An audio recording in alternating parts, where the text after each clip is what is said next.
Hello, welcome to Jason the Old Millennial. My name is Jason. It's being here in my basement in the great state of Kansas. Today I'm doing a video on ranking the movies of another famous director. This time I'm covering the director Stanley Kubrick. Stanley Kubrick did 13 movies in total. I'm going to cover number 13 through number 7 on the list and rank them from there anyways, and do another video ranking the other top movies anyways.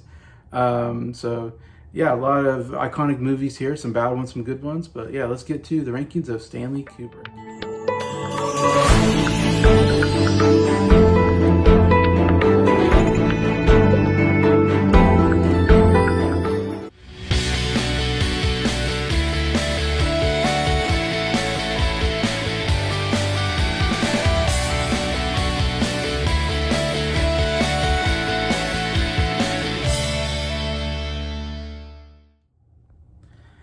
Hello everybody, hope everybody's doing well here on a Saturday night.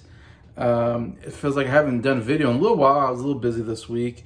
On a couple of days I had off, I actually went and visited some family because my older sister's birthday was this last Wednesday.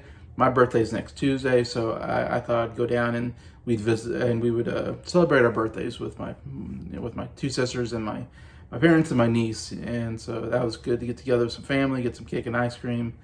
Anyways, and then I came back and went back to work, and so here I have actually a day off. I can actually do something. So yeah, I wanted to go through the films of Stanley Kubrick. Stanley Kubrick, not exactly a favorite filmmaker of mine. In fact, he makes some of the worst movies ever made, in my opinion. It's funny, he's really well respected. It felt like when people talk to about some of their favorite directors or about some of the best directors on the list, Stanley Kubrick's name definitely comes up, and a lot of people love the idea of working with Stanley Kubrick.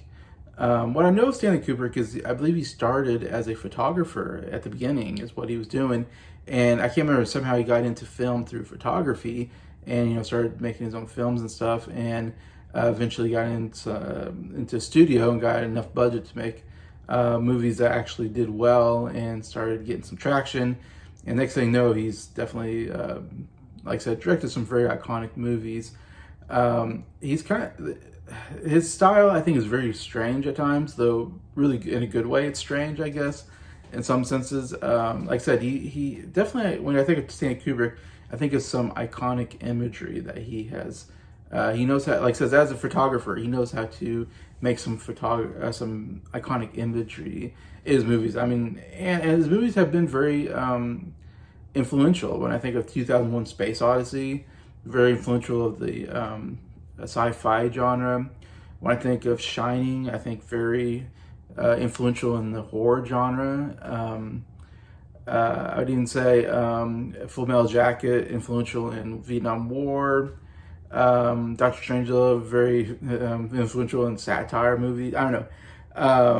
And like I said, lots of interesting imagery of that I'll get into in these movies. I think of him, and he definitely did subject matters that are very controversial. I would say he's a very controversial director and directed some controversial movies that I'll get into here, and especially controversial in the sexual nature. He does have some weird sexual things in his movies where I think it makes me think Stanley Kubrick was like a big pervert. And sorry to say that, maybe that's a hot take, not hot take, but I shouldn't say that, but it makes me wonder of some of the subject matter that he covers in his movies. I go, what's going on, Stanley Kubrick? There's something weird behind. And he's also known for actually kind of being a tough director, and there's some cases where he really terrorized his actors. I feel like he made his actors' life a misery, and on purpose to try to get the right performance. So I feel like he was not a fun director from what I've heard from stories, that he wasn't a fun director to have, anyways. But as I said, what's interesting about him is that he only did 13 movies. He was more prolific really in the 60s period, 70s, not so much 70s, but 60s especially. It seemed like his most prolific kind of period of time where he made some big movies. In the 70s, he made a couple here and there, 80s, a couple here and there, and then he went a long time before he made his last one, so he wasn't as prolific toward the end, but he started in 52, ended in 99, so a pretty big career span overall. And he didn't really hit just one genre. That's what I find most interesting about Stanley Kubrick is he hit different genres and then moved to another one, and wasn't known for just a one genre director. For instance, when you look at, he does Full Metal Jacket, a Vietnam War movie, like the only time he's ever done a war movie. In Spartacus, he does a movie, what you call a sword and sandals movie, during Roman rule. Different kind of movie he'd never done before. He never did it again afterwards. The Shining, horror movie. It's the only horror movie he ever did. He wasn't a horror movie director. He just did one horror movie. And Barry Lyndon is another like period piece drama that he did. Nothing like it before that. 2001 Space Odyssey, the only sci-fi movie he ever did. He did this big iconic sci-fi movie and never did the genre again afterwards. Paths of Glory, World War One, drama. Doctor Strangelove, a comedy. He only did like one comedy, Doctor Strangelove. So it's interesting how he would hit all these different genres anyways in his career. But sorry, talk a little bit about Stanley Kubrick, what I know about him. So let's get to the list itself.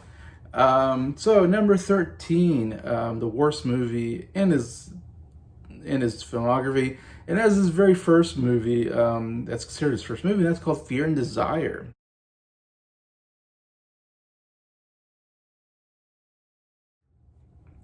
Fear and Desire, you probably never heard of it. It came out in 1952, and it's hard to even call this a movie. It feels like just a student film. Like this must have been like just it's extremely low budget, like extremely low budget. The cinematography is horrible. The editing is horrible. It's not a very long movie either. It's hard to. It's weird that this is considered part. Like I wouldn't have watched this or considered like this part of his filmography. It was me, but when I look on his Wikipedia page or whatever, or look him up on IMDb, it's like this is considered his first movie, so I have to watch it and talk about it. It's not an easy movie to get to, I think, either. But it's almost unwatchable. It's so Fear and Desire. It's basically these World War II soldiers who are behind enemy lines, and they're trying to get back to safe space basically. And so they're going around trying to get on. I think they're trying to get on a boat and get on the river, and then they get to safety or something like that. It's kind of the whole movie. And they run into like a shack full of Nazis. They have to kill them. Oh man, it's so horrible. It's very choppy editing. You're like, what is going on? I don't know. It's just so bad. And then there's this weird part where they find a woman, like a German woman or something like that, washing her clothes in the river or something, and they capture her and they decide to tie her to a tree because I guess they don't want her to tell people that they're there. And so they leave this one guy who's like very like, he's like the young rookie kind of, I say rookie, what do you call it? Private, who's very kind of shy and all this, and he's he's the least brave one probably of the group. And so they leave him with this woman tied to a tree, and they're like, we're gonna go do this, you just stay, make sure she doesn't get away. He then like gets very creepy with her out of nowhere, and I guess it's supposed to be like war does things to you. And so he like ends up like untying her because he wants to do things to her, and I think she ends up escaping. It's a very weird scene that was like, it doesn't make any sense in the movie. Anyways, yeah, it's a horrible movie that's unwatchable in my opinion. I would not watch it except for if you want to see all of Stanley Kubrick's movies. I kind of got through this really hard one. But yeah, Fear and Desire, number 13. Number 12, hot take. I have 2001 Space Odyssey.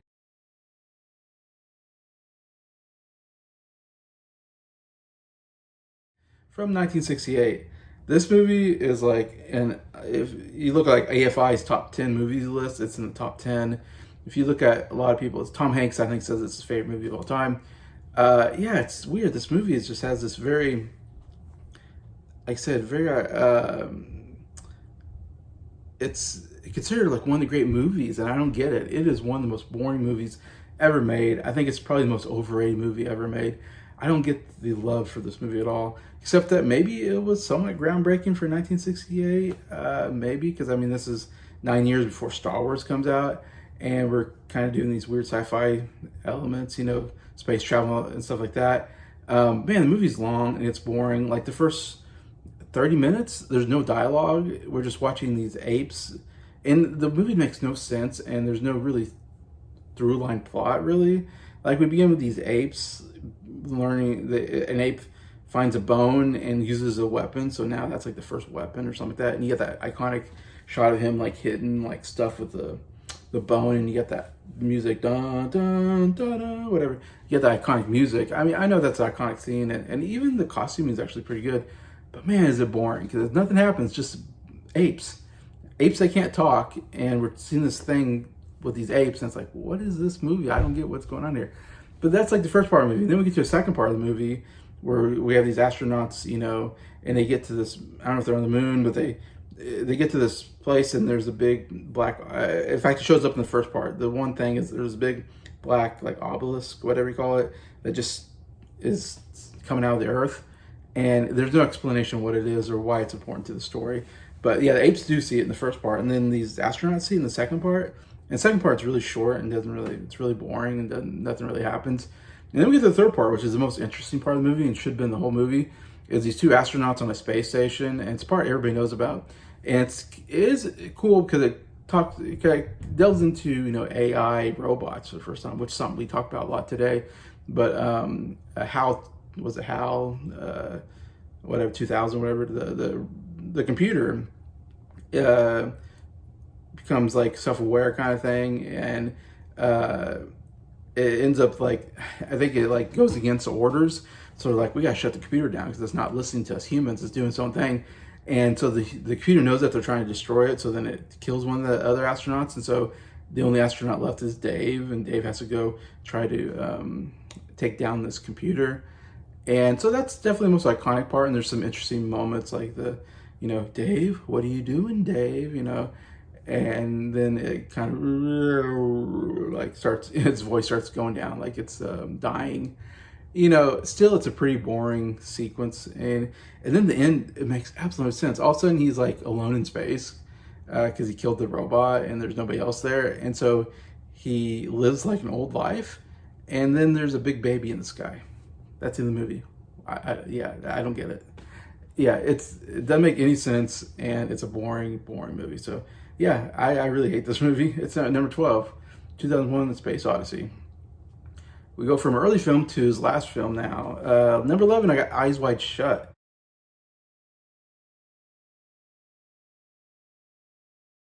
Which came in 1999. The very last movie he came out with. I was alive, and I remember when this movie came out. It was very controversial. Like I talked about, I remember everybody talking about this movie like being this big controversial movie. Tom Cruise and Nicole Kidman, they were like married, I think, at the time. So it was this big power couple movie, they get to act together. Yeah, it definitely was one of the movies I remember everybody's like, stay away from this movie. It's not a good movie. I've heard people say they really like it. I know Rich Strickler, if he's watching this, I know you really like this movie. It was your favorite movie from 1999. I was like, this is one of the worst movies I've ever seen. And it's just a gross movie because if you don't know it, the movie is Tom Cruise and Nicole Kidman are a married couple in this movie, and I think they have kids and all this, and he's like a doctor. But they're having marital trouble, and they get in a big fight. And so he goes off and discovers this very fancy society that does these big orgy scenes. They go into this big mansion, and they do these sex orgy parties, I guess. But they're all wearing tuxes, and so it's very weird, like what's going on. But I guess he's so mad at his wife, he's like, I'm going to cheat on her, but I'm going to go to this sex orgy thing. And yeah, so there's a whole sex orgy scene, which I admit I had to fast forward because it's not even sexy. It's just like, ew, obviously, like I like women, good-looking women, and there's definitely a lot of good-looking women in this scene, in this movie. But orgy scenes, it's not sexy. It's just kind of gross. Anyway, so there's a whole thing there, and then he gets caught because he's not supposed to be there. It's supposed to only be for certain people. It's like a very private, sex orgy party, and for really rich elite people, I think. And then one of the prostitutes like helps him, saves him from the thing, and then I thought, oh, maybe this is gonna be a thriller where people are after him, but it doesn't really turn into anything, and nothing really comes of it. It just all of a sudden at the end he goes back to his wife, and like none of that happened, and then they kind of have a conversation in a store, and I guess they're still together, and it kind of ends, and it's like, what was the purpose of this whole movie? Like I said, my memory is it's long, it's boring, there's some gross orgy scene stuff. It just, like I said, yeah, it's just not for me. It's definitely not my kind of movie, and it just made me feel icky inside, that kind of stuff, you know. And like I said about Stanley Kubrick, this is his very last movie. Again, like very, you know, weird movie to end your career on. This very controversial sexual movie, and he's an old guy at this time. Like, why is this old guy doing this movie about sex orgies? It's funny. Tom Cruise did the movie because he wanted to work with Stanley Kubrick, because he thought, oh my gosh, Stanley Kubrick, like, you know, he hadn't done a movie in a long time. He's doing this movie. I get to work with like one of the legends, and he does it. And they shot this movie for like a year. Like, this movie should not have lasted. It took a year to make, but it was only because Stanley Kubrick kept doing scenes over and over again. He kept doing, you know, strange stuff. And he really ruined Tom Cruise and Nicole Kidman's marriage, it sounds like. And it sounds like from Brett, it was a horrible movie to shoot on, and Tom Cruise was not happy. Like I said, because it took a year out of your life when he could have been done other movies and stuff. And Tom Cruise and Nicole Kidman, I think, got divorced afterwards. So like, it did not last for them two. Yeah, so it sounds like it was just a horrible movie to make, and to me, a horrible movie overall. And that's Eyes Wide Shut at number 11. Number 10, we got another super creepy movie, and that's Lolita.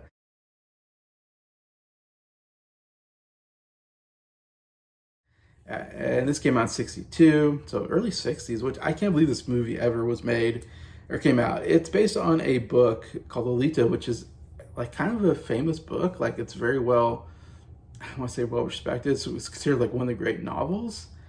And it is one of the creepiest novels ever written and ever made into a movie. And the whole thing is this middle-aged professor. He's looking for a place to stay because he's a professor at the college, and so he finds this house has a room that he can rent, and it's owned by this mother and her, I want to say like 15-year-old daughter, and he becomes attracted to the 15-year-old daughter, and he's like obsessed with this 15-year-old daughter and wants to, like, you know, sleep with her. That's the movie. It's terrible. It's so gross just to even talk about.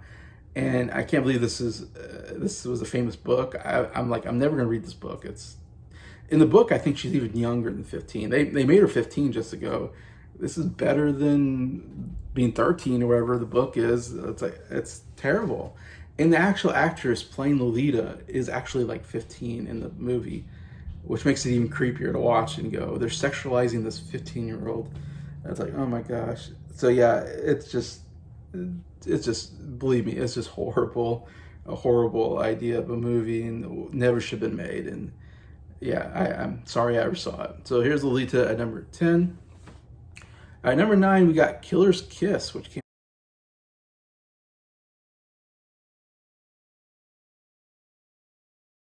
out in 1955. This is his second movie that he came out with, and it's slightly better than Fear and Desire as far as like the way it's made.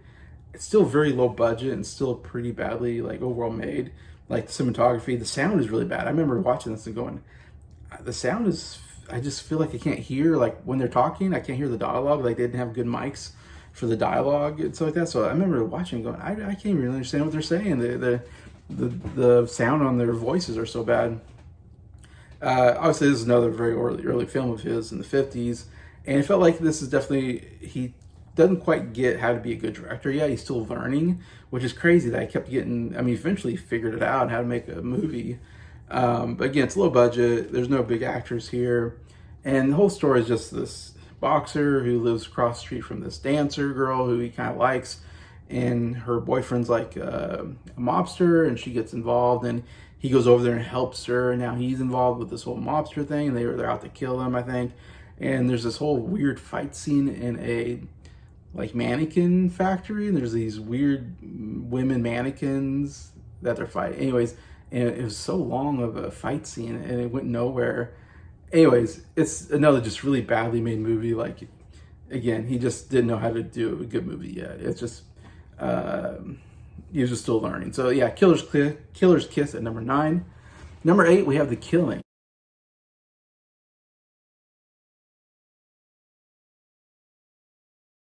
which is the very next movie after The Killer's Kiss. And this one actually felt like he kind of started, this is, I think, it definitely a step up from his first two movies, where I feel like, okay, he's getting a little bit better budget, he's got better actors here, and he's got somewhat of a plot. Like, the whole plot is like they're this guy get this group together, and they're gonna rob a gambling, we have dogs racing, whatever, a dog race, what do you call that? I think it's dog racing. It's dog racing or horse racing, where they do those, I forget what they're called, but you pay money to say, I think so-and-so is going to win this race. And so he gets some people together. He's kind of, I guess, a criminal. And so he gets all these people together, and they plan this big heist of getting in and stealing money, which is interesting, I guess, because I don't really see money. Usually your heist movies are banks or casinos. This was different. This was a little bit different heist movie where, okay, we're going to rob from this place anyway. So at least there was some interest there. It was like, all right, there's characters, there's planning, there's a plot, there's some thrills of like, oh my gosh, are they going to be able to pull it off? And even an interesting ending to the movie. It's still, I wouldn't say it was a good movie. Still a little boring. Still not the most interesting plot, though. It's definitely a step up. Still not a great movie, but a step up from the other two. And that's The Killing. It's number 8 on my list. Number 7, I have a movie called Barry Lyndon.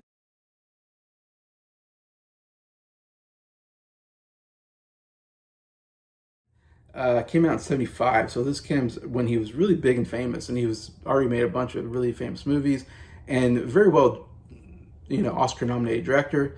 In fact, Barry Lyndon was nominated for Best Picture. I think he was nominated for Best Director. So it's definitely one of these big epic, like, Oscar-type movies. I think it's like one of those that are like 3 hours long. It's a period piece. It's like, I would say Victoria era, kind of England kind of, costuming and all that stuff, which is fine, I think O'Neill is the main actor in here, and he's Barry Lyndon, and I can't say I remember much, except I thought it was really long and boring. That's why I don't have it too high on my list. I've heard some people really love this movie, and people they liked the way it was shot very well, or something. That was like lit very well and all this. I don't know. I just know it was really boring, and the story was not, the character really wasn't that likable. He kind of starts off kind of poor, and I think he was like in love with his cousin or something like that, and he tries to go through a duel to win her love, but he loses. But then he goes off and he kind of schemes his way into getting money, and it kind of ends at the end. He actually gets rich, and he marries and has a son of his own, but then his son hates him, and the movie ends with him in a duel with his son, whereas him and his son are in a shooting duel. So it's like, well, not a great life. I mean, not a great father, not a great husband. I think he even cheats on his wife. Anyways, and it's a little weird at times, and it doesn't really have a very happy, satisfying ending. It's shot very well. The actors are good. It's still kind of a boring movie for me, and not one I would ever go back to. So I have Barry Lyndon here at number 7. Well, that's the end of the video today, my 13 through 7 on my list of Stanley Kubrick films. Feel free to comment what's your favorite or least favorite Stanley Kubrick films, where you put these movies yourself, and love to see this list. Besides that, thank you so much for watching this video. Thank you so much for liking it, and thank you to all my subscribers for supporting the channel. I appreciate you all. I hope you have a good day.